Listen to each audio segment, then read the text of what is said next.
everyone, and welcome to Police Off the Cuff, Real Crime Stories. I'm your host, retired NYPD Sergeant Bill Cannon, a 27-year veteran of the NYPD. Folks, this case with Luigi Mangione and, of course, the execution of United Healthcare CEO Brian Thompson, and, of course, Luigi Mangione is accused. He's innocent until proven guilty. But there's been numerous turns in this case, many aspects to this case that make it so interesting to all of us. And it, to me and many of my compadres in law enforcement, we find it so disdainful that there are people rooting for Luigi Mangione. And if you don't like that, this is as lawmen, this is how we feel, all right? A lot of people out there, oh, yeah, if you disagree with someone, just kill them. That's not the way it works in this country. That's not the way the rule of law works. You don't get to murder someone because you don't like the policies of a corporation, And even more disdainful is that so many more people are supporting this. Reportedly, he's got over $100,000 donated to his defense fund. First of all, he doesn't need your money. He's from a wealthy, wealthy family, all right? So that is a little hurtful to people that also are law-abiding citizens and see that everyone's donating. And, something you want to donate money to them, go right ahead. But it's sort of our time. That's what it is, the times we live in, that people think this is just okay. And, and I'm sure when I look at the chat later, a lot of people are going to hate me for it, but I don't care. This is my show. You want to put forth your opinion, go start your own podcast. This is how we feel. Anyway, folks, we have an amazing show tonight, and I'll let you know who we have on the show in a minute or two. Anyway, hold on to your hats. Hold on to your next door neighbor, your loved ones. Hold on to your glass of wine, your cup of coffee. Hold on to your wig. Hold on to your toupee. You're about to enter true crime from a police perspective. You're about to enter the off-the-cuff zone, the police off-the-cuff zone.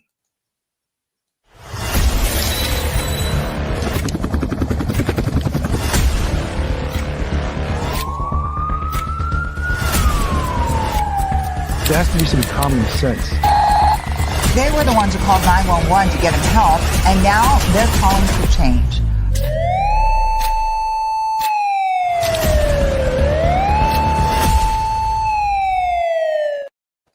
And now, a word from our sponsor. BetOnline continues to be the world's most trusted betting platform and your number one source for online betting. From the earliest odds to in-game live betting, BetOnline provides you with all the action and the ability to watch the games as they happen. With the largest selection of odds on everything from football, the NBA and college basketball, NHL to UFC. Head to BetOnline today and don't forget to use promo code BLEAV, BELIEVE, for your welcome bonus on your first deposit. BetOnline, the game starts here. Joining us tonight, of course, is crowd favorite.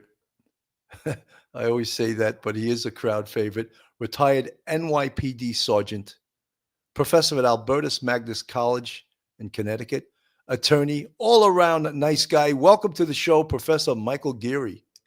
Bill, good evening. Good to see you. Thank you for having me on. It's great to have you here. And we have another just absolute superstar with us tonight. And I'm going to just read a little bit of his resume here. Michael Vecchione is the former chief of rackets division in the Brooklyn District Attorney's Office. His career as a prosecutor spanned 4 decades. He has co-authored 4 true crime books: Friends of the Family, Crooked Brooklyn, Behind the Murder Curtain, Homicide is My Business, and 2 true crime Kindle singles, Hand of the Killer and Murder on the Bridge. His latest book, Fallen Angel, a true crime fantasy, is his first novel. He has followed that up with book 2 of the Fallen Angel series, Fallen Angel, The War for the Soul of Brooklyn. Book 3 in the Fallen Angel series expected to be released in the fall of 2024. There's the book right there. It has been released. the book Fallen Angel by Michael Vecchione. Right now, let's bring him right on the show. Welcome to the show, Michael Vecchione. Mike, welcome.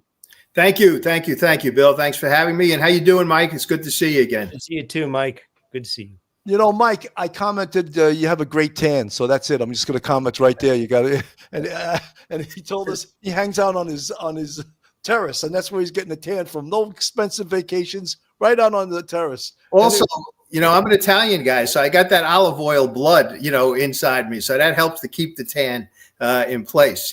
So absolutely. Thank you for recognizing it. Mike, Michael Vecchione. I'm gonna have to say I'll call you Michael because we'll be confusing when I call your name. Cool. So many new happenings now. We just found out that Luigi Mangione has just hired Karen Friedman Agnifilo, who was a former Manhattan district attorney. In fact, she was the second in charge of the Manhattan DA's office under Cyrus Vance. So she's a competent. Well, she was a competent prosecutor. Now she's a competent defense attorney. So she was just hired to represent Luigi Mangione. Now, we, of course, all are waiting for his extradition from Pennsylvania, right? And one of the things I just wanted to show everyone, because she was on CNN very, very recently, and this is what she said on CNN. Let me just play this, Mike, and I'm going to get your comments to this. Accused murderer Luigi Mangione has a new lawyer. High-powered defense attorney Karen Friedman Agnifilo, who worked as a chief assistant district attorney in the Manhattan DA's office for more than 7 years. The evidence is going to be so overwhelming that he did what he did. Agnifilo declined NBC News' interview request, but appeared on CNN earlier this week before becoming Mangione's attorney, laying out her thoughts about a defense strategy. He was brilliant his whole life. He comes from this great family. I mean, something changed, right? Significantly, something changed. And they're going to, I think, potentially have a not guilty by reason of insanity potential defense. How rare is it now for someone to try to So yeah, I bet, Mike, that she would wish that she never said that, because she was not yet hired as his attorney when she said that. But now she's his attorney. How does she walk that back, Mike? Well, if you're talking me, you want me to answer that, Bill? Yeah, Michael Vecchione. Okay. Yes. She can't. She's not going to be able to walk it back. Although she can, but I don't think she'll walk it back significantly, because I truly believe that's the only shot that he has in this case is to plead insanity of some shape, manner, or form. It's clear that something happened to this kid somewhere in his adult life, in his early adult life, where he became a different person. And I don't know what that is. I don't know enough about the case, but I don't know even if it was the medical problems he was having that caused him to kind of change the way his outlook on life. I mean, when you read things that his family said about him, they said he was a terrific kid. His friends said he was a friendly guy. Really, everything that they talk about and say about him belies the fact that this guy is a cold-blooded murderer, which, quite frankly, based on the evidence, I know I'm not on the jury, so I can say this. It seems to me that there's no doubt that he is the guy who killed, Mr. Thompson. So I don't think she's going to be able to walk it back, nor do I think she'll want to walk it back, quite frankly. I think that's all she has. I really believe that. I mean, they recovered the gun on him. They recovered his fingerprints on shells and debris that was at the scene of the murder. So it's a very, very difficult case for a defense attorney if you don't plead insanity in some shape, manner, or form. It's going to be a very interesting plea, though, I have to tell you. It's going to have to get a psychiatrist that is going to tell what the defense wants him or her to tell, and that's going to be it's going to be a tough road to hoe, in my opinion. Professor Mike, I want to just ask you also. Usually, one of the insanity plea has to be that the person did not understand what he was doing, he or she was doing. But this guy planned this as if he was Field Marshal Rommel. So how do you prove that when he obviously put a lot of thought in planning this and reconning this and tracking this and stalking this guy? Is that the work of an insane person? Billy, it's not at all. And Mike Vecchione is absolutely right.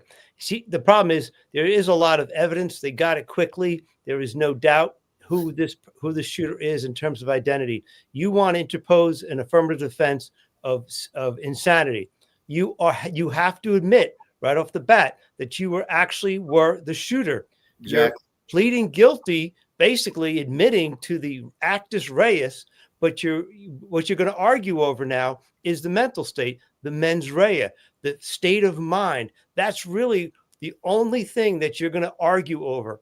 And when you interpose an affirmative defense, you actually have to prove. So the burden of proof in a normal case is on the prosecution. But when you have you interpose an affirmative defense, you now, as a defense attorney, have a burden of proving that you actually deserve to be considered insane by the jury.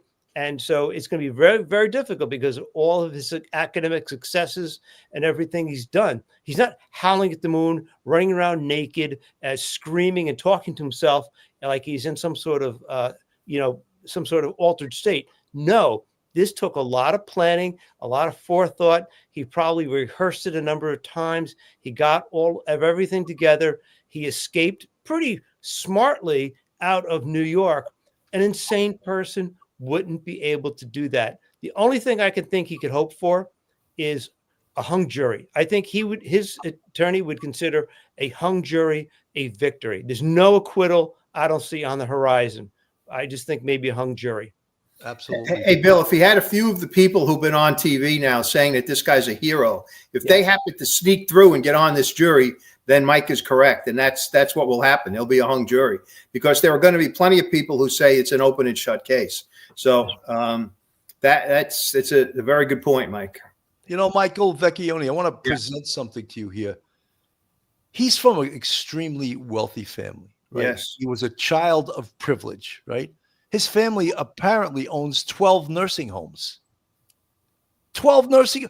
Isn't he killing the hand or biting the hand that feeds him? It's undoubtedly his family is just as guilty in this, this corporate hatred that he has as United Healthcare, as the CEO. So was he killing a part of his family when he killed Brian Thompson? Well, I think we don't know that. He might be. It might be that way. But really, this is something. That point is something that the defense attorney can use to say that this guy was brought up in a family that essentially had medical ties all over their business with the nursing homes, with nurses and doctors and things. And suddenly he changes and automatically now wants to kill someone who is essentially in the same kind of business, not the exact same business. So something must have happened to him somewhere along the line. And I think it'll feed right into her, hopefully, for her anyway, his defense, because I think there's a way that she can work it in. And it might seem crazy, but I've seen crazier things happen with juries, having tried as many cases as I've tried. So see, all of the things that we're talking about as being kind of crazy in terms of his family, the background, the loving family, they were hardworking, all kind of tell you that this is not the person who shot and killed this CEO on the street in Manhattan. It was someone else. Someone else. I don't mean someone other person. I'm talking about someone who has changed the way that he lives, the way he thinks. And I think that the Luigi Mangione who shot and that gun that night, was radicalized in some way. And I think that she's going to use that. The lawyer is going to use that to prove that he was insane. I don't think, as I said before, he meets the definition. I don't think at all he meets the definition because there's plenty of evidence that said he knew exactly what he was doing and wanted to do it and knew exactly the consequences of his actions. That is not a successful insanity defense, believe me. No way. No. I'm glad you brought up the point. I think, and this is my theory, and through this case, I tell people that when detectives get together and investigators get together, they do what I call they hypothesize and theorize. And that's how they get to the bottom of it. Or, as Phil Grimaldi would say, they spitball. They sit around and they talk based on the evidence they have. But I find he was radicalized some way. And I'm going to play a little piece of video. And I believe that this book club that he was in when he lived in Hawaii with a bunch of other like-minded individuals is what radicalized him. And let me play a bit of this, and we can all comment later on. Yeah, that's why I asked you if he took drugs, because it looked like he snapped at some point and went haywire. Luigi's former roommate went on Jesse Waters to discuss the sort of discrepancy between the person he knows and the person who committed this murder. Jay, did this guy do drugs?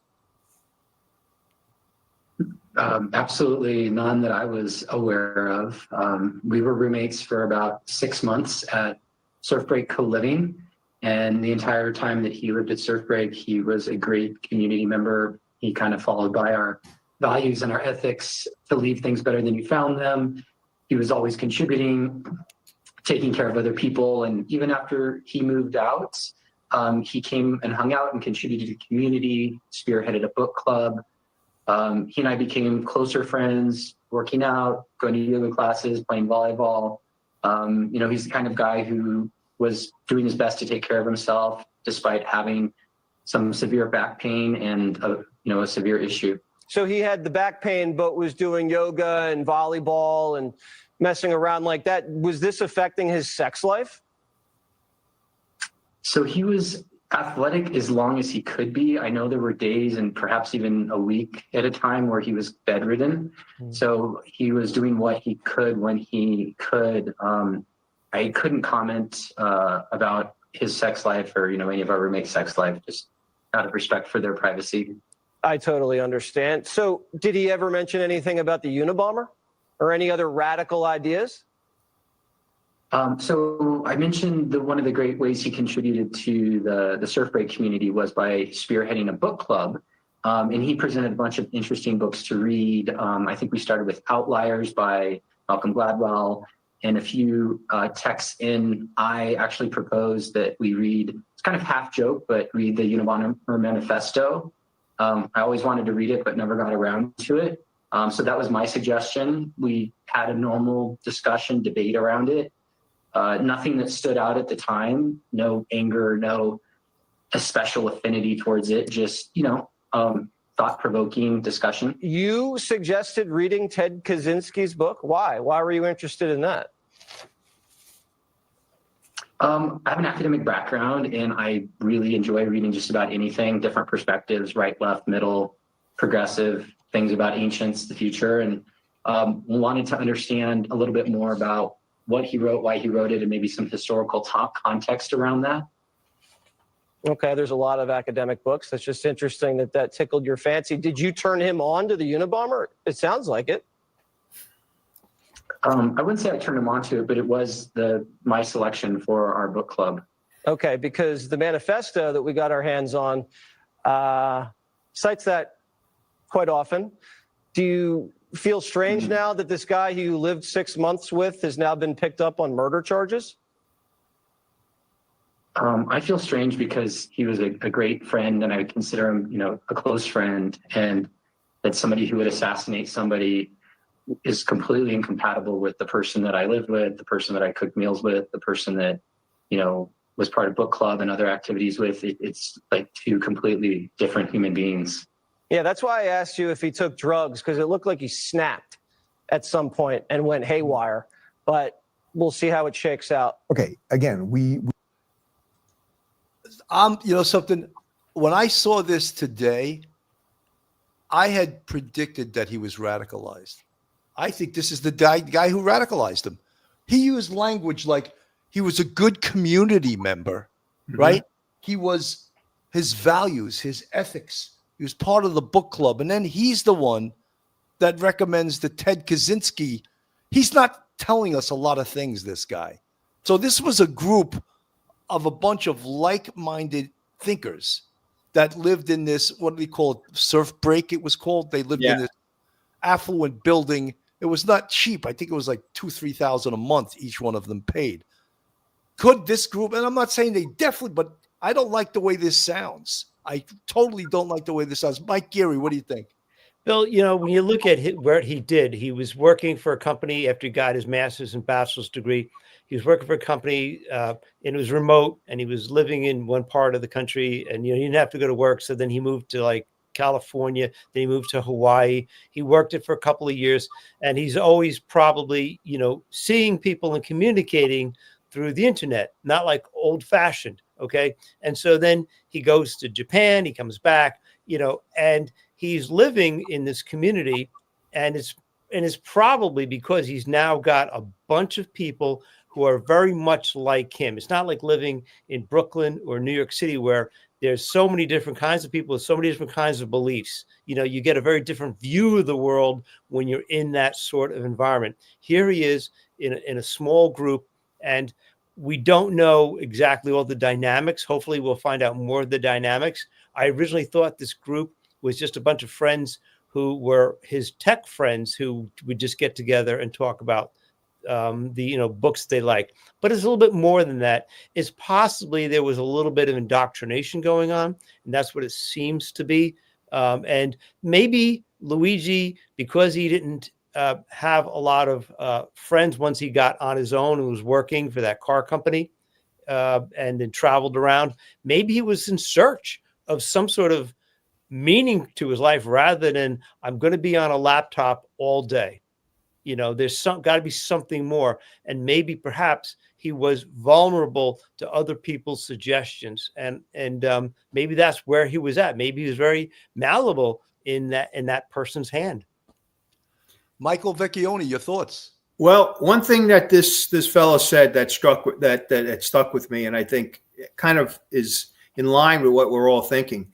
He said that the group, whatever it's called, Surf Break, those people that were involved in this book club and others who were living in that community, said leave things better than the way that you found them. And I think that was the key. This guy somewhere along the line was, I'll use the term again that you used, Bill, radicalized, that the health insurance company in the health insurance industry in this country is horrible. It's there are poor people who can't get money to pay for their medical bills, and it was built up, and he probably had the situation where he maybe ran across some people because of his own injury and the way that he had to deal with medical people and with insurance companies that kind of struck him the wrong way. And this was his opportunity to leave things better than the way that he found them. And that is to get rid of this CEO. And listen, if this guy followed the manifesto of Ted Kaczynski had the same kind of thought about getting rid of things that were in his mind bad for people, bad for the country, and he took it out by blowing things up. This guy just took it upon himself to maybe this was the first of many of CEOs that he was going to kill. He made so many mistakes, he got caught. So, but I do think that whole thing about leaving things better than the way you found them, this was his way of doing it. And I also believe somewhere along the line, Bill, we're going to learn that there was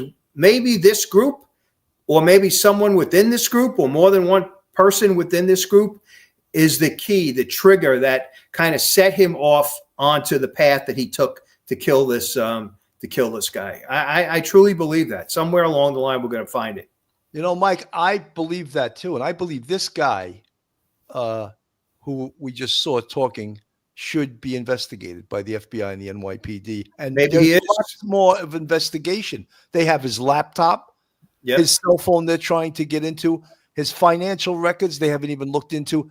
He may come up in this as a player. He really may come up as a player. Professor Mike. Yeah, Bill, we talked about this. We touched on this the other night. And I said, about whether it's going to be a state case as when Alvin Bragg said he wanted to make this because of the idea of a terrorist act, he wanted to make it a murder one charge. And then we talked about the fact that you start talking about terrorism after 9/11, that's going to be a federal charge. And that in that case, you're going to be like a Tsarnaev brother kind of situation where you may be subject to the death penalty.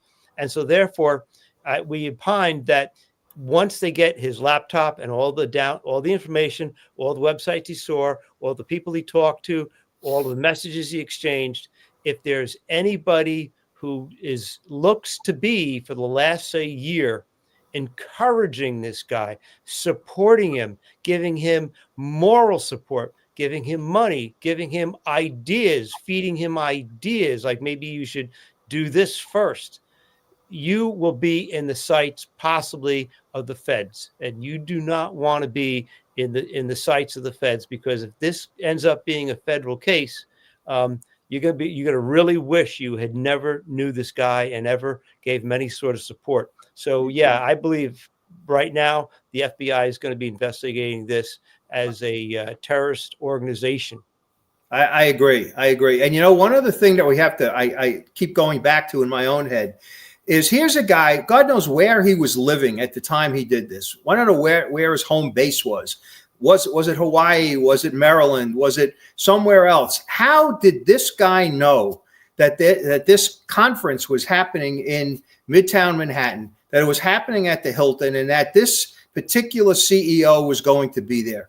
Somebody, in my opinion, had to help him along, Mike, which is what I think you're talking about in terms of somebody assisting him, maybe not in pulling the trigger, but in essence, setting it up so that this guy would pull the trigger. I never got that out of my head, how this guy knew that this guy Thompson was going to be at this hotel. And the time early in the morning, how did he know that this guy was going to be walking to the hotel at this point? That conference he was going to speak at was later in the morning, yet he knew that this guy was going to be walking into the Hilton. There are a lot of unanswered questions, and it would not surprise me, Bill Cannon, that you're correct, that we're going to find out that this group that he was involved in Hawaii may be a group of radicals who basically set him up to do this because they knew what kind of person that he was. And none of that would surprise me if it came out.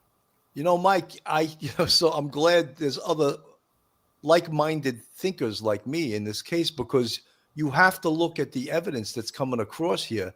And a guy who was from a loving family, a wealthy family, never wanted for anything in his life, all of a sudden became this monster and he's a cause celeb. His cause was healthcare.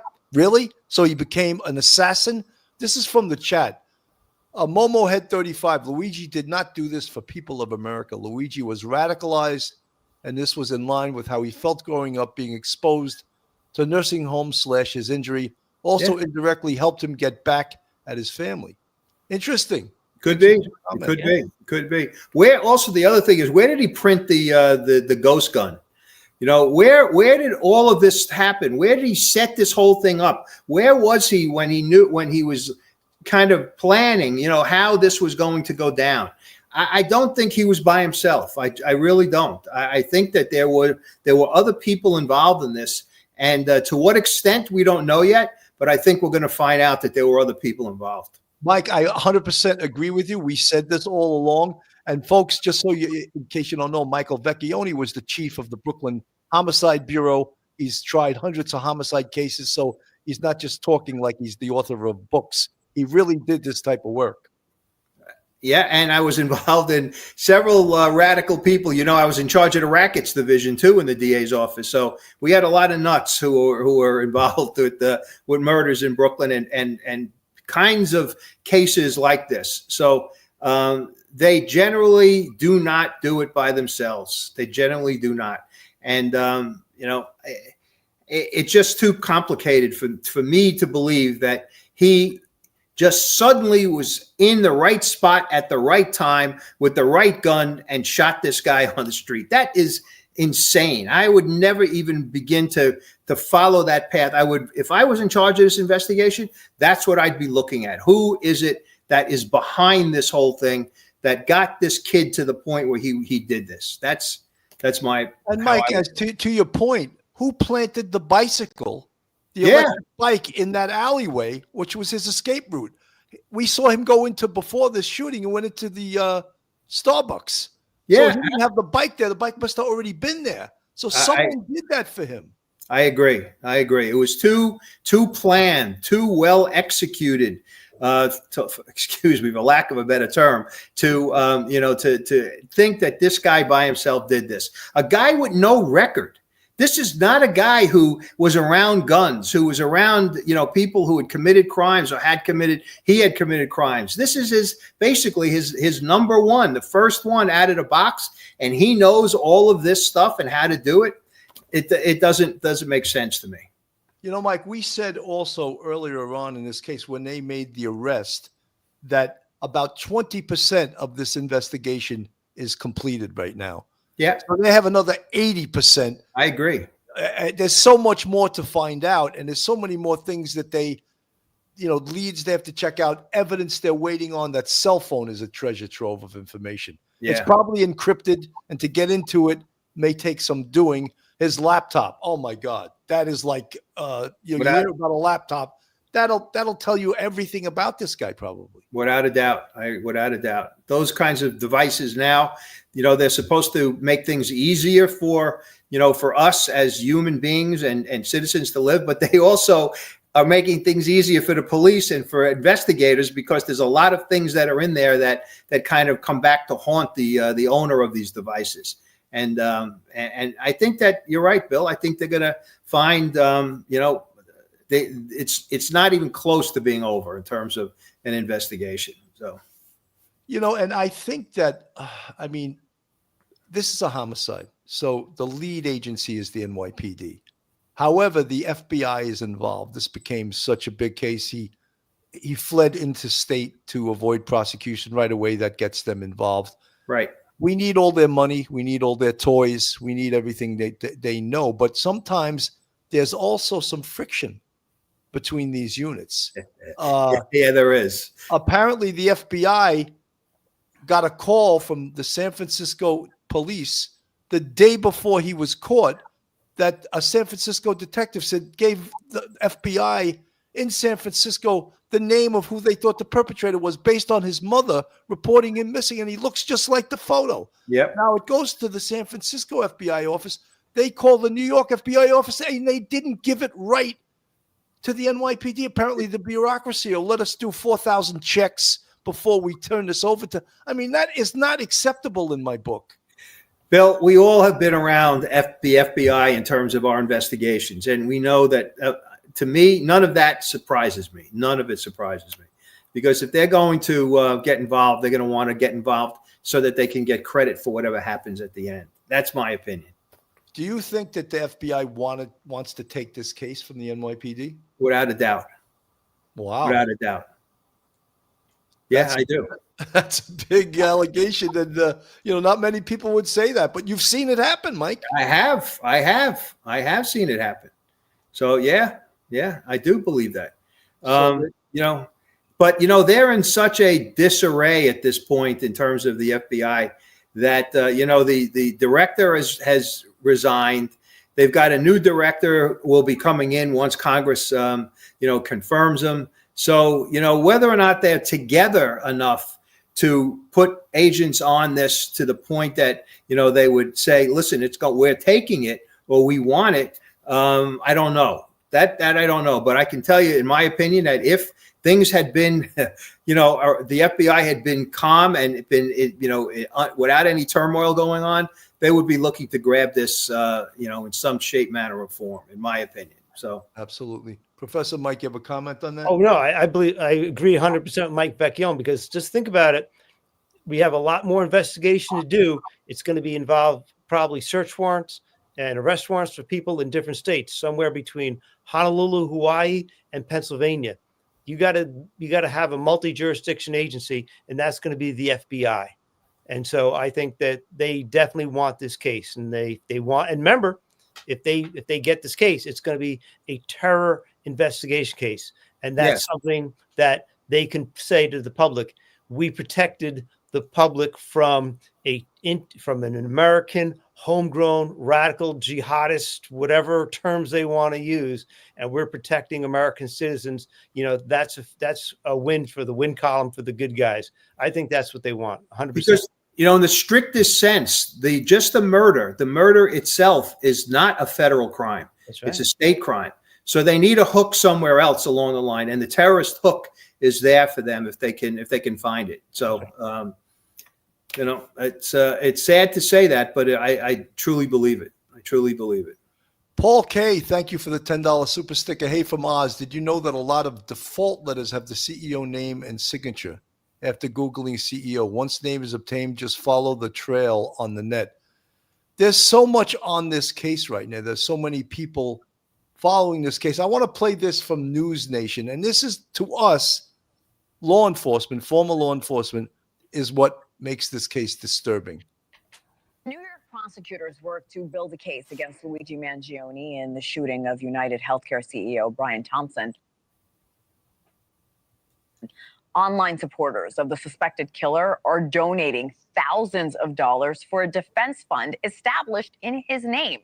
With us to discuss this attraction is Business Insider contributor Scott Nover. Scott, good morning. Welcome. Hey, thanks so much for having me. Of course. So you've written several articles about this case and, of course, the coverage surrounding it. What did your reporting tell you about why some are looking at this suspected killer as almost a modern-day Robin Hood? Yeah, I think that there's a split reaction, obviously. And I think on social media, the initial reaction was one where some people were obviously mournful for this really tragic killing. Others cracked jokes and posted memes and made light of it and used it as a way to, make fun of the insurance system. And others really jumped to justify the actions, really heinous actions of the killer, and assigned meaning to his motives before we even knew anything about him, before we knew his identity. And then obviously since then, since his identity has come forward. People online have been using the murder of the CEO, and you alluded to this, to tell their gripes with the American healthcare system. As you're investigating and you're writing and you're researching and reporting, what's your reaction as you're seeing all these comments? Yeah, I mean, I think it's indicative of really untapped consternation and upset about a system that many people really feel is very, very cruel, innately cruel, maybe akin to murder. But, I think that justifications of what this person allegedly did is, again, heinous. But people have longstanding gripes with what they see as a cruel system that denies people reasonable claims for health insurance, by for-profit companies, United Healthcare obviously being the largest one and one of the largest companies in the country, in the world. So I think it has tapped into something that is much bigger than the identity of the shooter or the identity of the victim, and has kind of become a placeholder for everyone to channel their grief and their grievances towards a public that is now listening too. We're having a national conversation, for better or worse, about the ethics of healthcare. And while that's not great because it's probably what the shooter intended, right. It's probably long overdue. It's something that wasn't really highlighted in the presidential election, and now we're having the conversation. I find this disturbing. And I bet you every single one of us in this panel would say, yeah, there's big problems with the American healthcare system. No question. I happen to think that every single person that's an American citizen, and notice I said citizen, should have healthcare. And if you don't get it through your job or you can't afford it, the government should provide it. We're providing billions of dollars for wars and other things for other countries, but we can't take care of our own citizens. So who is really to blame for this? I think you want to blame corporate heads? How about blaming our elected officials? They haven't done a thing about this in how many years? The kid, I keep calling him the kid. He's not a kid. He's an adult. And I think that what you're saying, Bill, is that there is a wrong that needs to be corrected and righted. No question. My problem is that this is not the way to do it.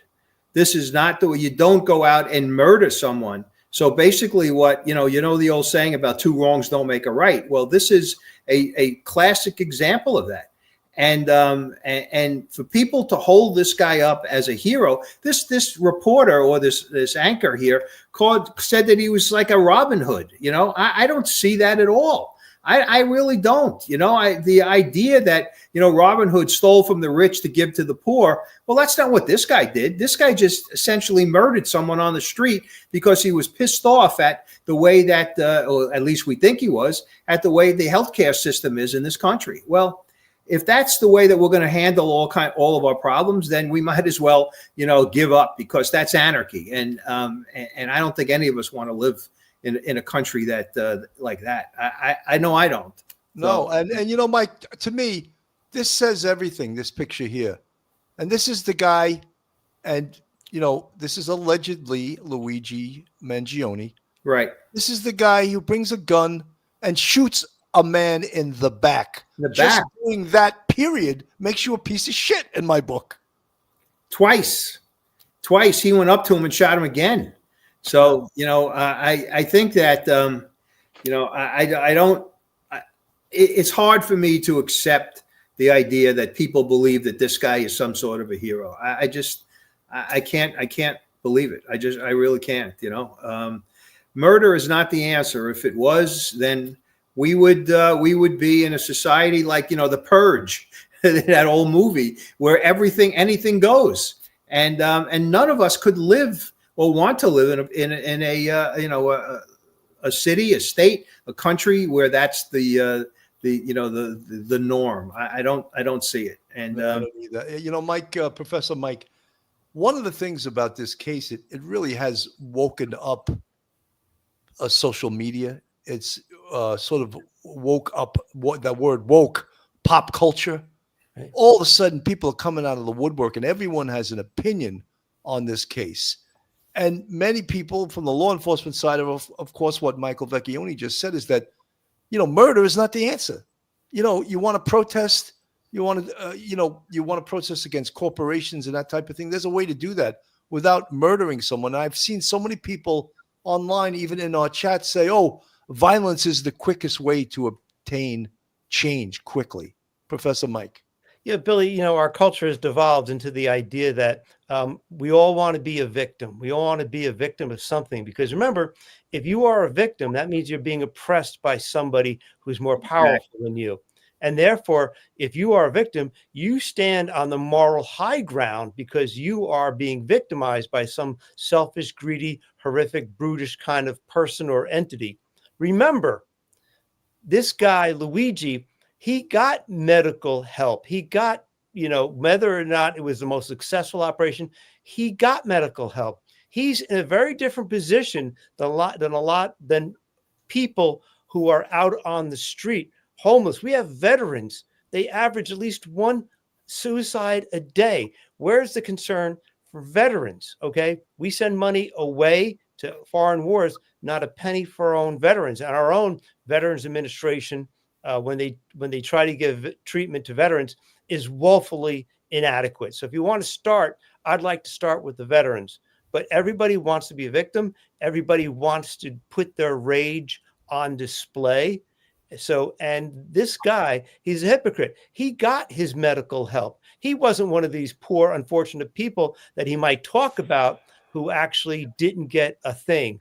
He got everything that he wanted. He got his back taken care of. They said he was able to play volleyball. He did all kinds of other things. Therefore, he's a hypocrite. And that's disgusting, because if you follow this and you say it's okay to kill the CEO, what about the nurse who didn't do very well for in your perspective? What about the doctor who you feel was neglectful and didn't talk to you very well because they're just trying to churn out patients because of their and high volume? So where do you stop? Do you shoot that doctor? Do you shoot that nurse? What about the volunteer ambulance person who comes to take you away if you injure yourself out in the street and you're someplace where they have volunteer ambulance? What about that? You want to shoot that person too? It doesn't make any sense whatsoever. And, go ahead. I just want to touch upon some of the people in the chat. Lisa is me. That's delusional. More so that Luigi, do you think at 26 in severe pain that would radicalize not the group of friends? That's ridiculous. I don't think it's ridiculous at all. And we don't know if in fact he was in this type of pain. We're hearing this, and that's sort of like what they're looking at possibly as a motive. They don't know that for sure, because if he was in some type of really severe pain, wouldn't he have been taking lots of drugs? That will be part of this investigation. Let's see what type of painkillers he was taking. Did he have prescriptions for these? Was he abusing these painkillers? That definitely will be part of this investigation, especially from Karen Friedman Agnifilo, who is his attorney. JC SD from the chat, but people tried peaceful protest and talking to Congress people to no avail. Luigi finally woke the country up. Yeah, so good to kill someone to wake up the country. Shoot him in the back too. Michael Vecchione. Well, Bill, Mike said the right thing in terms of where does it stop? If if a doctor doesn't give you the time of day, let's say, you have to wait for an appointment. So what do? You run to his office and shoot him because he didn't give you an appointment early enough because to take care of whatever problem you have with it. It just will expand and expand and expand. And something. The other thing I want to mention is that this is an example. Well, this guy Luigi or Mangione, whatever we want to call him, if he did do this, or this event is really sets a bad example for other people who may very well feel the way this guy, we suspect he felt about the medical system. There was a case in Manhattan today or yesterday where a guy just barged into an eye doctor's office while he was working, and he slugged the doctor in the back of the head with something, knocked him out, and hurt his eye. Then he went to another office and did the same thing to another medical person. So, this is what I was thinking as I was reading the stories today, that, I wonder if this guy would have done this if it had not been for the publicity of what Mangione is alleged to have done on the street in Manhattan. Where, again, as Mike said, where does it end? Where will it end? I don't know. Well, it seems like he's getting a lot of sympathy from social media. He's getting a lot of sympathy from the press. There are Elizabeth Warren said something ridiculous about this. Does that surprise you guys? I mean, no, it doesn't. But to get political points, she was saying, "Well, the healthcare. Oh, I'm not saying to kill somebody. You just almost did give him permission to do that based on what you just said. Meanwhile, she's a senator who gets free health care, gets all the health care she wants without ever having to pay for it. So, I don't see how she complains about health care at all. So it's something for we'll call them the left to just latch on to, to kind of make to get on TV and to just continue to foment turmoil. That's what this is. What this has turned into? Anarchy. Yeah. Trucking with Mark. Look at the media. The answer to this has been in front of us, but we aren't seeing it. But the media and government want us to turn your heads. I think the media and government sometimes wants us, the people, to be at odds with each other. When really the problem is them, is government and media is the biggest problem. Professor Mike. Yeah, remember that. Ronald Reagan, who I thought was one of the greatest presidents, did say once, like the scariest sentence he ever heard anyone utter was, "I'm from the government and I'm here to help you." And so Ronald Reagan, with his humor, said that, that would be the kind of thing that nobody should ever hear, because that would strike fear into you. Anytime the government says there's something, they have a plan, that they're going to make things better for your life, with regulations and whatever, and throwing money at a problem. Remember, they're throwing your money at a problem that they think is important to them. That I take that advice, and I remember thinking about that, and I take it to heart. Anytime you think someone from the government is going to help you, and they say they're here to help you, run the other way. Exactly. Big government is an enemy, not an ally. That's for sure, in my opinion. Well, a lot of people in the chat were saying that, and this is how they're sort of rectifying this in their own mind, is that Brian Thompson, the CEO of United Healthcare. He killed lots of people. This is what they're saying by turning down treatment that they were getting. So they're saying he's directly responsible for the deaths of hundreds of people. That's what's been said in our chat. That's what's been said online. That's what's been said in the media. So I don't accept that, but there are people out there that absolutely feel that way. Yeah, yeah. Ignorant people, in my opinion, quite frankly. That's, again, the media or someone who wants to be, to kind of get on shows like this and spout this kind of stuff. They say that. Who knows if they even really mean it or if they believe it? But it's something to say that gets you, clicks, as they say on the internet or on Twitter or X, whatever you want to call it. That's what that's about. If it had been, and I would love to have one of these people and ask them whoever, I would ask them what their family did, in terms of how they work, what their parents did. And I would love to ask them, what happens if someone had an argument with your father or didn't like the way your father, let's say he was a grocer, the way that, the bread or the meat turned out that day. Would you really think it was a good thing to walk up to him and kill him because he may very well have could have poisoned your kid with this meat? They would say, of course not. Of course not. That's not the way to do it. You go back and maybe you sue him or do something of that nature. But I think that these people are just simply shooting their mouth off because they want the publicity, they want the attention, and it's horrific. It really is. Absolutely. From the chat, what is his new attorney's rep? Well, Karen Friedman Agnifilo was a prosecutor, was a Manhattan district attorney for 7 years. She's now a defense attorney. She has a good reputation as an attorney, as a prosecutor, and as a defense attorney. Her husband is the attorney for P. Diddy. Not that that means anything, just to give you a little background to this. So and at one point, he represented Harvey Weinstein too. Yes. So high-profile attorneys. Look, everyone deserves the best legal representation they can get. And in this case, he can afford the top legal representation, but many attorneys would maybe be reluctant to take this case because it will be extremely, extremely difficult. And as you said, Michael Vecchione, one of the only avenues they can go with is an insanity defense. Yeah.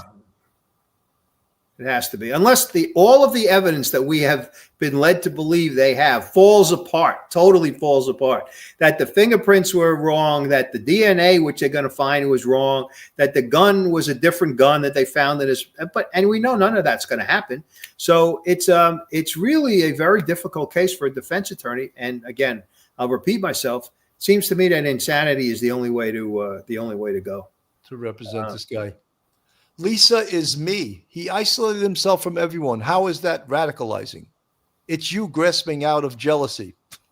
We don't know that he isolated himself. He was with that group in Hawaii and with all of those people. So how is that isolating himself? I think that, again, Bill, this is the unanswered question.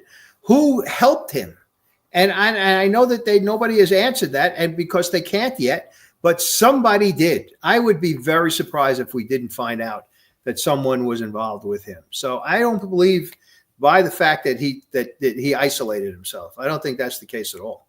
No, I don't, Mike. I happen to agree with you, and we said this on previous shows that we felt, or at least I felt, and I think Professor Mike agreed with me that he didn't act alone. I mean, when the NYPD came out a couple of days after he was arrested, we believe he acted alone. It's too early to say that. Mm-hmm. It's way too early to say that. And Mike and Bill, what I believe they meant was that he was on the street by himself and did the shooting. That's not that he was alone on the street. We know that if it was him. Okay, so let's state, it's still the situation where he's innocent until proven guilty. But the shooter was alone on the street, was alone on that bike, and went to, and who knows if he was alone at the hostel he stayed in. But somebody had to help him, give him the information that Thompson was going to be at that hotel, and what Thompson's unless he sat and watched him and surveilled him for 3 or 4 days before he did that in front of the hotel, which I guess is possible. But that conference he was going to speak at was the day he was going to do it. So it's unlikely that he had done the same or had the same, pattern but in the days before. So somebody had to provide that information to him. Absolutely. Folks, this is Police Off the Cuff, real crime stories. If you like real crime, true crime from a police perspective, you're in the right place. And if you're not subscribed, hit that red subscribe button on the screen. Give us a thumbs up. Hit the like button. Share us with your friends and your family. If you want to contribute to us financially, we have a Patreon with 4 different levels. And we also have a YouTube channel membership with, count them, 5 different levels. And we appreciate all of our friends, our family members in our YouTube community. I want to thank Carol Grayston for donating 5 Police Off the Cuff memberships today to 5 lucky people. Carol Grayston, thank you so much. Very much appreciated. Paul K. from the chat. Bonnie and Clyde had the same sort of hero worship pre-electronics. 30,000 attended their funerals. There were arrests for at least 9 law enforcement. They were responsible for at least 9 law enforcement killings. So, yeah, I mean, it's baffling to see why people can condone murder because they think the cause is okay. So, yeah, just shoot someone in the back. That's fine. That's fine. And that's, to us, it's outrageous. From Venus Gal, yeah, he woke people, but where were their voices and working together before that and saying something? Seriously. Orlando Castillo, yes, I think he's definitely dealing with some mental health issues. The question is whether they're enough to claim insanity defense. Yes, that is the question, Janine from the chat, healthcare is a problem, but harming people is a dumbass way of trying to solve it. He should have tried to be elected and make real changes. Yeah, we just cannot condone murdering someone. Exeter, 1930. Murder isn't the answer, but decades of begging, pleading, legal action by millions of public has failed to turn healthcare system around. It's getting worse. Trump wants to cut it again to the bone. Well, I don't know if that's true or not, but we all agree in this chat that healthcare is a mess and something needs to be done about it. Professor Mike. Yeah, we talked about this the other day. Remember back in 1992 when President Clinton came in, there was going to be a revolution in healthcare, and Hillary Clinton was part of a group that was going to talk with Congress, and they were going to put their heads together and come up with some sort of new, maybe what you might call socialized medicine, whatever it happened to be. That was going, and that just died. It just died out. And then you've got President Obama signed. You've got the Health Care Act. It was a 2012 or 2000, something like that, right around there. So that's like 15 years ago. So we're going from 1992, and then you go to 2012. Now we're here in 2025, and we're still talking about it. You would have to remember health. You changed one thing, like you changed the age of Social Security for taking out your benefits or retiring. It's dealing with a small group of people every single year, and they're all in the over 60. You make a change in healthcare, you're going from 0 till the time the person dies. So that's an average of, say, 77 years in the United States. And so therefore it's going to be huge, and it's going to have to change. If we're going to spend more money, we have to take it from someplace else. It's not like it can happen in one instant, in one act, like the Obama healthcare was supposed to be. One act was going to change everything. It turned out that we're still talking about it, but you're going to have to have a different perspective. Is instead of going for for-profit companies, companies have to be a not-for-profit corporation? Are you going to limit certain health care for people over 65? At what point do you say no? Someone is still going to hear no. We can't do that for you. We're not going to do that for you. That's just the way it's going to go. So the best thing I guess you could do is, go get your congressperson to and elect someone based on what their views are. We just keep electing the same people every year, and there's no term limits. And so they know what's going to happen. They'll just kick the can down the road. I bet you in 15 years, we're still going to be talking about this in 2040. I agree with you. And the people talk about socialized medicine. Go over and talk to the people in England and in Italy and in European countries that have it. There's a lot of no being said to them as well. And you wait forever to get, a doctor to say, okay, you can, have this operation. It's not a perfect system. So that's not the answer either. There's somewhere in the middle that, the people we elect have to sit down and take care of this. And whether they're motivated to do it, I don't know. I don't know. It seems to me that the answer is no, they're not. But, who knows? Absolutely. From the chat, Janie Garnett 442. Another theory is that Luigi felt like he lost control, chronic pain, no sex, maybe planning the murder and all that it entailed gave him a sense of control back. Till we find out more and more through this investigation, we can conjecture, but no one's giving solid answers. Oh, the pain in his back is why this happened. No one can really say that right now. They're sort of guessing, just like we are. Exactly. In some of the things we make, hypothesizing we make on this show. So until they get solid information, i.e. from the laptop, from his writings, from his cell phone, from other search warrants they do, we can just keep guessing. But they will find out the truth. They will find out if he was radicalized by this group, the surf break that they call themselves in Hawaii. That very well could have been where he was radicalized from. And they're going to get an answer if he puts forward a psychiatric defense or an insanity defense. As Mike said before, he's got to sit down and he's got to admit all of this. It's essentially saying, I did this, and here's the reason why I did it. And a psychiatrist has to say, well, that means that he was not responsible for his act. So we'll find out somewhere along the line, particularly if he goes with this, with this psychiatric or insanity defense. Absolutely. From the chat, Aquarian, thank you for the $10 super sticker. Hi, Sergeant Bill. What happened to Luigi Mangione's first attorney in PA? He's still around, except he'll become irrelevant as soon as he gets extradited. Because no one will care about the Pennsylvania gun charge, because the murder charge obviously takes precedent over that. But the gun is so very important. But guess who has the gun right now? New York. And they ran ballistics tests on the gun, and it matched. It matched against the shell casings that were on the ground. And I explained on another show the other night, there's at least two positive markings on it. The extraction marks that came back to this firearm and the firing pin mark that was on the primer. It's almost as good as fingerprints. Go ahead, Mike. Were bullets recovered from the body? I never read that. Do we know that?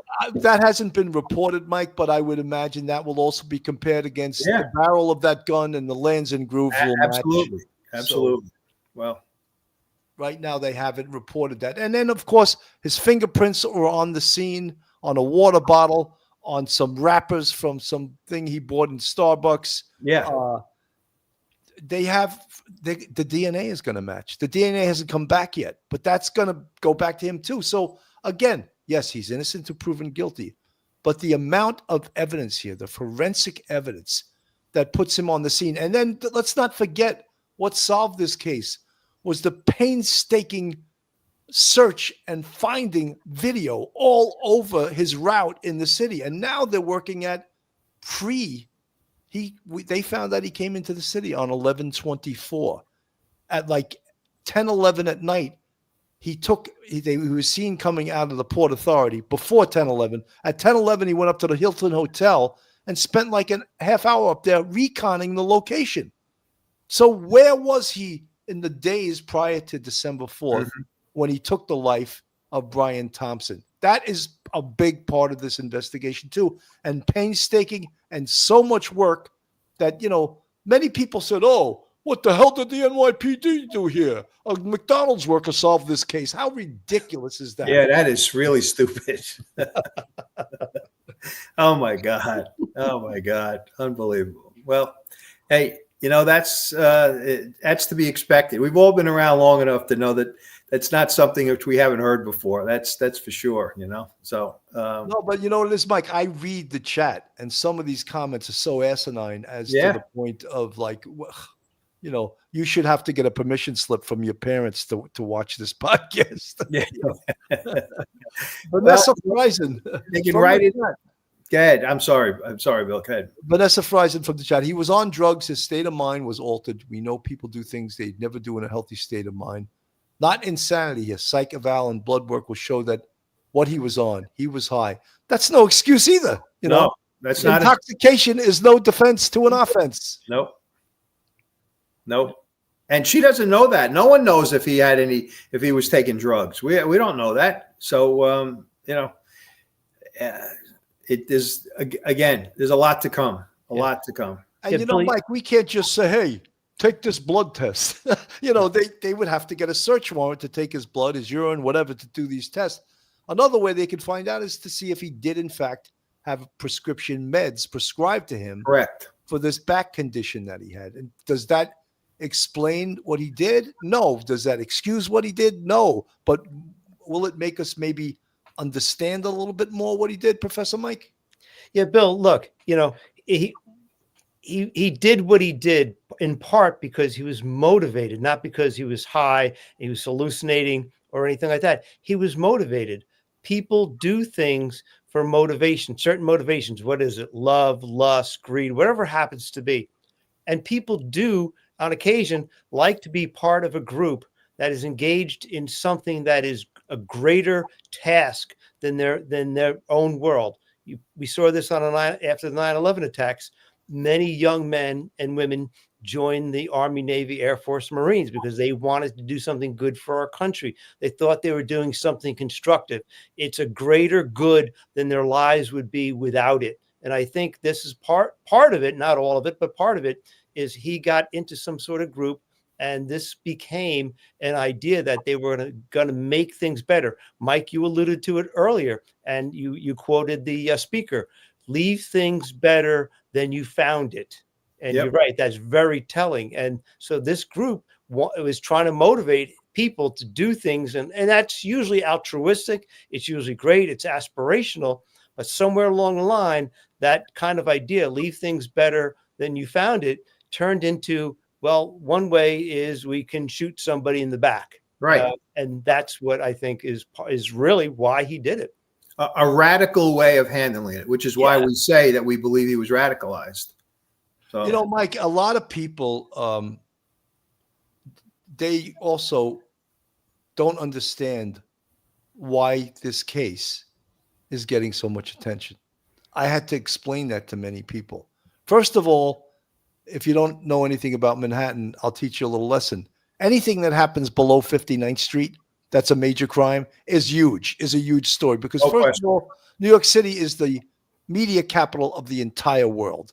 So every reporter that ever went to journalism school is going to show up, right? And this is a big story because of its, you could call it its sexiness, right?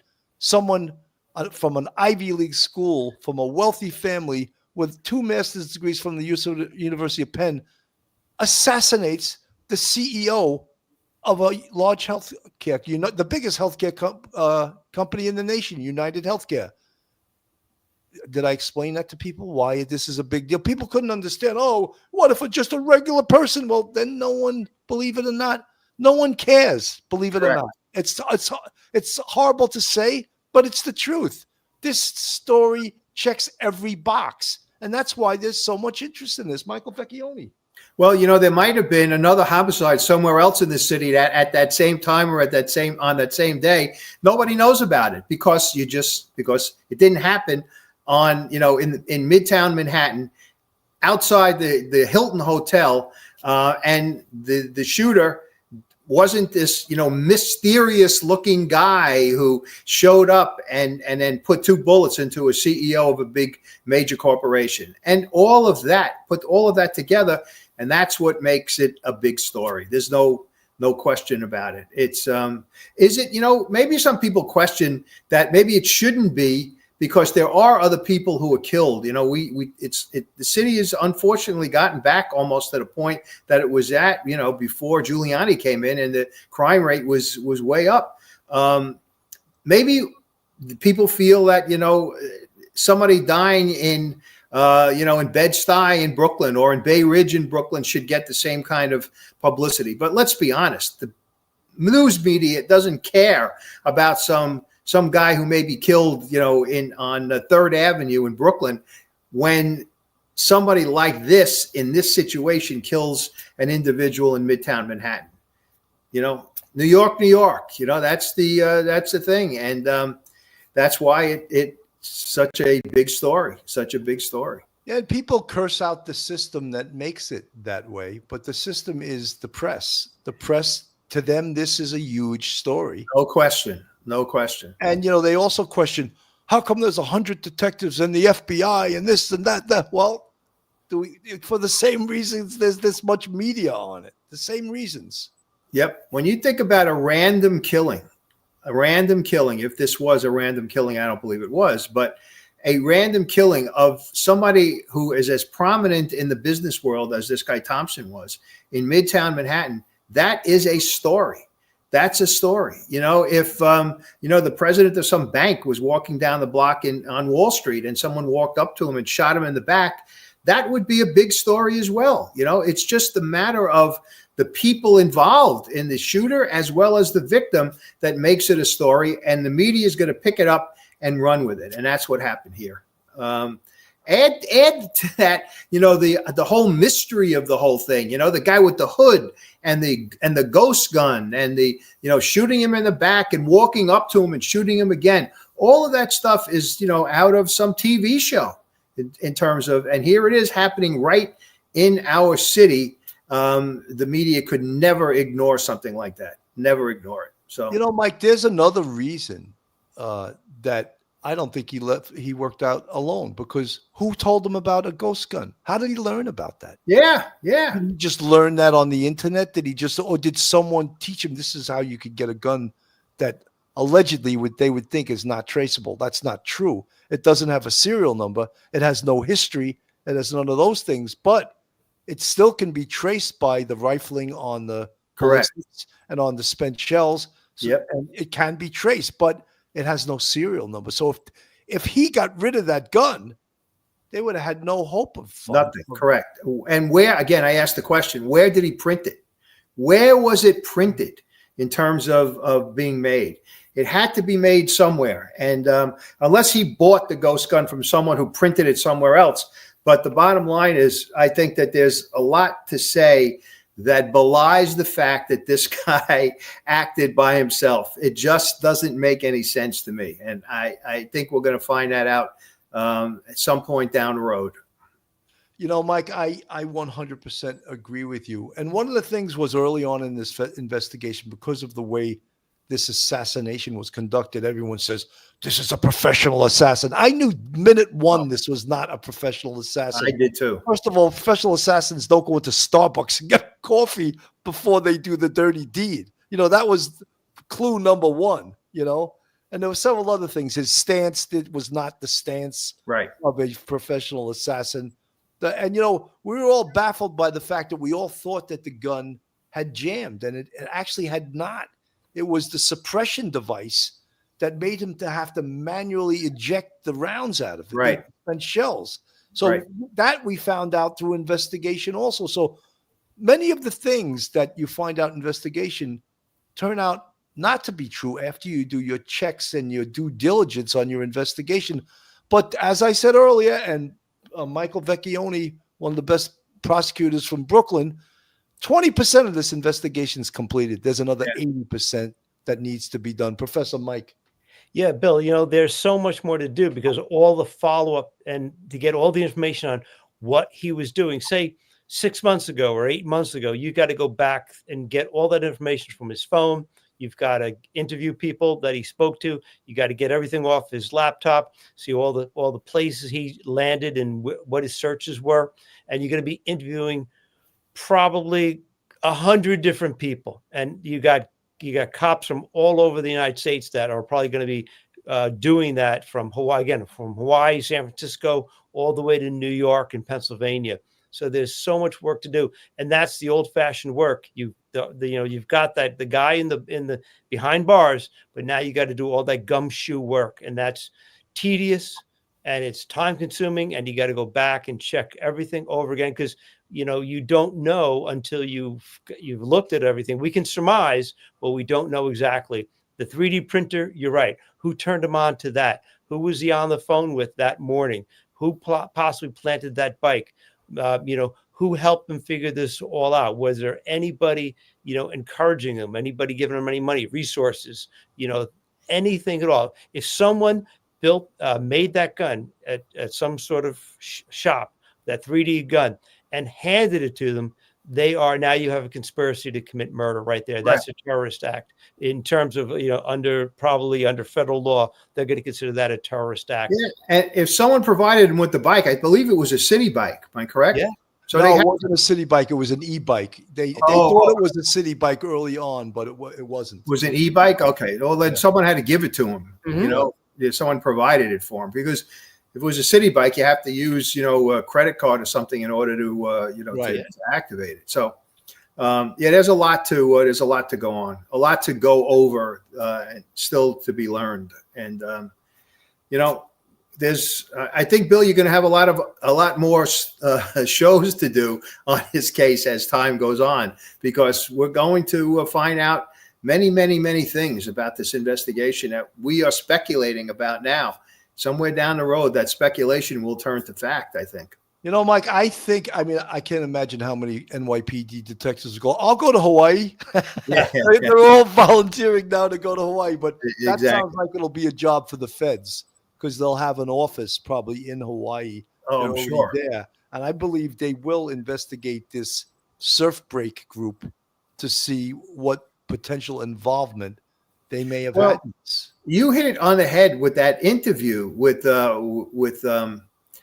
Jesse Waters, that guy who was talking. He was not, Waters tried to kind of pin him down about, why would you give him a book about Kaczynski? I mean, why would you, and he had this, kind of fluffy answer. Well, I always read a lot of things or something of that nature.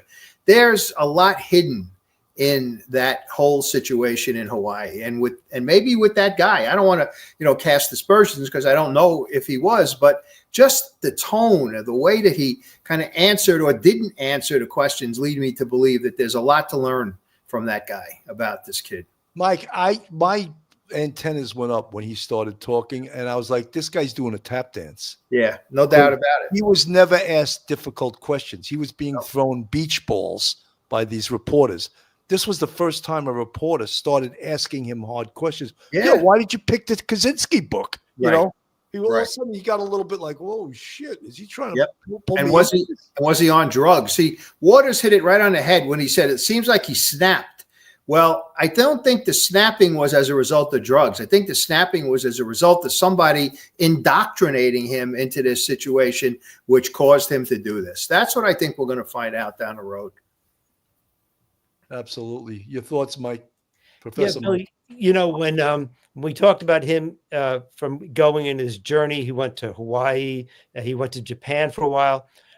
Some of his friends that he had, social friends that he had made over several years in college and out of college, and maybe some high school friends, they're the ones who lost touch with him.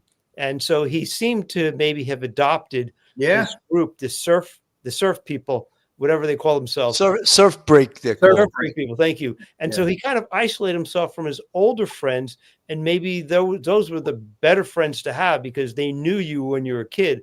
Here you are, maybe looking for something. He loved the lushness of Japan. He hated Japanese society. He loved the lushness of Hawaii, but he hated everybody being connected. And then he found a group, and it seemed to offer, the things that we're saying, the things that he was looking for. And he was, comfortable with the group of like-minded people saying, we have to, big corporation, big communication, big pharma, big tech, everything's big. And they're all the enemy, And so he fell in with them. And so he isolated himself from those other people who may be more constructive. And then he just went with this group, and he had a group of like-minded people. And that's where I think the indoctrination happened. I read about one of his former friends wrote something like, "Where are you? Where have you been? I haven't talked to you, and you're not responding. Nothing is, essentially throwing her hands up or his hands up. Where are you? What's going on with you?" So that, I think that adds to what we were, what we're saying about this guy. I really do. Absolutely. From the chat, not now. Where is the evidence he has a back problem? He walks fine. He moves fine. I have an uncle with bad back. His pain is palpable. He can barely move. He's on morphine pump. Look, he apparently produced some x-rays that he had this back surgery, has pins in his back or something, but he seemed to ride a bike pretty well. Yeah. He seemed to get away from the scene pretty well. Yep. So I don't know. We don't know. That takes more investigation than we know right now. There's so much. Again, we suggested 20% of this investigation is completed. Another 80% is unknown. Right. And that will be the job of the NYPD. It'll be the job of the FBI. It'll be the job of other federal agencies, perhaps the ATF that may be involved because of the gun, find out who produced this ghost gun. So there are so many avenues of investigation to complete before this case. And again, he may be in New York City as early as Tuesday. They're saying he may waive extradition now. So we saw his attorney. Yes, his attorney in Pennsylvania will be representing him on the gun charge in Pennsylvania. But at this point, almost no one cares about that. No. They just want him extradited to New York because this case is the Megillah. This is the most serious case, the execution of the CEO from United Healthcare. And delaying the extradition is just simply that, a delay. It's not going to stop it. It's not going to to end it. It just delays the inevitable. And with a smart attorney like he has now, I'm sure that she will probably give him the advice of, let's get started in New York. It's inevitable that you're going to be indicted in New York, and I need you here to work with you in order to prepare a defense. We have to do things that I can't do if you're in Pennsylvania, So it also seems strange, Mike, that we haven't seen his family come to his aid. No. I mean, are they working behind the scenes? I mean, if this was your son, wouldn't you be all up on this? Yeah. Your face would be out there somewhere because you would go looking to help your son. They haven't showed their faces. Is that because they're afraid to damage their brand? Is that it? I believe that is part of it. Yeah, sure. Maybe they're just ashamed of what has been said. But you could bet that they're the ones who put up the fee for that attorney, because I don't think she came cheap. I'm sure she probably takes a $20,000 or $30,000 retainer, and then every week she's getting more money. That she's a high priced and a good attorney, and that's what they charge. Yeah. But the family hasn't really shown their face. They made some statement. It seemed like a corporate statement, to tell you the truth. Yeah, it was. I'm sure it was, because they've got a big, they've got big businesses there. And, the only real statement we've heard specifically from the mother was that she reported him missing to the San Francisco police, at some point down the road. So that's as intimate, in terms of, no, I shouldn't say intimate. That's the wrong word. That's as close to him as anybody has heard about in terms of his family trying to, get a handle on where he is and what's happening to the guy. So I don't know. That's another thing we'll find out down the road, whether or not his family is how much they're going to help. But I would suspect that they'll be there for him in the end.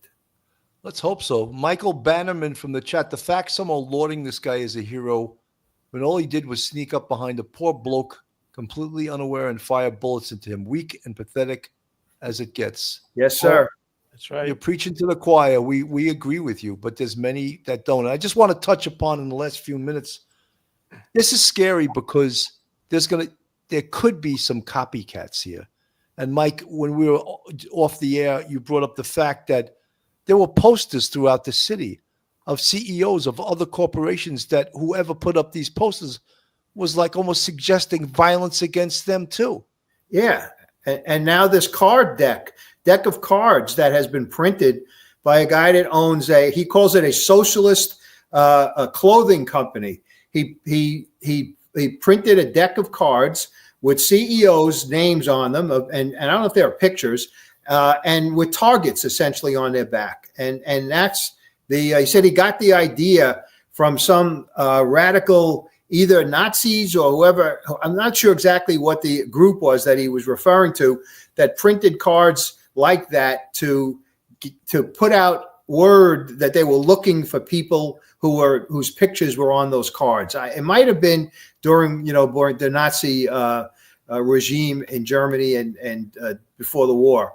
But that's what this guy did, and his picture is in the Post today. And they have a picture, the New York Post. They have a picture of the cards in the paper, without a name on it, of course. Just the way that the deck of cards looks, and the guy is selling these things. He has them for sale, and he's proud of it. He's proud of it. That CEOs deserve to have their targets on their back, according to him. That's outrageous. That's totally outrageous. Michael Bannerman, thank you so much for the $7.99 super sticker. There you are. I'll put it up on the screen. Sergeant Bill, Professor Mike, getting it right on the money. Every podcast, if you know, you know. Michael, thank you so much. Thank you. Michael, believe it or not everyone agrees with Mike and myself. Yeah. And now I'll be getting more hate mail for Michael Vecchione because he really tells it like it is, Sorry. But yeah, no, this is the way we feel. And I tell people, this podcast is true crime from a police perspective. So if you expect me to give the MSNBC perspective, you're not in the right place. Right. I say that right at the beginning of the show. Guys, I'm going to go around and I'm going to start with Professor Mike Geary. Mike, your final thoughts. Final thoughts. I think people should just, it's time for people to take a break, calm down, and not get so emotionally charged over these sorts of things. Because, people can be led astray by their emotions, by corporate media, and by their passions about a particular person or industry that they feel is wrong or is hurting people. Just calm down and just take care of your family and don't get emotionally involved. There's too many keyboard warriors out there that just get passions inflamed and they say and do dumb stuff. And as far as this guy with the cards, there's a famous saying, I think P.T. Barnum said it: no one's ever lost money underestimating the intelligence of the American public. And I find that really sad. And I hope that actually nobody even buys a single deck of cards. Absolutely. Yeah, I agree with you, Mike. I agree. I just want to bring this up before I go to Michael Vecchione. Orlando Castillo, that R.J. Martin guy, needs to hire a lawyer. I can't believe he admitted on air that he's the one who recommended the Unabomber manifesto to Luigi. Yeah, he's a real smart guy. He's probably an Ivy Leaguer too, but he runs the surf break program. So, if you're looking to go surfing, it's like unbelievable. Yeah, that's, to me, it's almost like he admitted to radicalizing him right on the air, Michael Vecchione, your final thoughts. Well, I'm going to echo a little bit of what Mike said. I think that people should calm down, and I think that they're going to have to, because if I'm the attorney for this guy, I want everything to chill, to calm down, to fade into the background, so I can prepare a defense in the best way that I possibly can. I don't want the media out there cooking up all kinds of conspiracy theories or echoing conspiracy theories from various people. I want to be able to defend my client to the best of my ability so that he can have the defense that he deserves. Everybody in this country deserves a defense, no matter how heinous the crime that they're accused of may be. So I think that we should, as Mike said, take a step back, chill, enjoy Christmas, and don't be surprised if this starts to fade into the background as this very good lawyer gets involved in representing this guy. Absolutely. Well said, Michael Vecchione. Folks, just to remind you, this is Michael Vecchione's new book. It's out. You can pick it up on Amazon. Fallen Angel, book number 3 by Michael Vecchione. Mike, I want to really thank you for coming on the show. And as consistent with me, I give you like at least 4 or 5 hours to decide whether you can make it. I'm one of those last minute Johnnies. Hey, Mike, what do you? Oh yeah, I'm ready. I'm ready. Bill, anytime. All you got to do is just do what you did this morning. Send me an email, and I'm there for you. No problem. Thank you so much. It's very, very heartening to hear that. It's a great thing. So, folks, we are Police Off the Cuff. That's our show for this evening. Thank you so much for your support. We'll continue to cover this case. It's so interesting. Thank you so much. Have a great night, everyone, and God bless. Good night, everybody. One episode just ain't enough.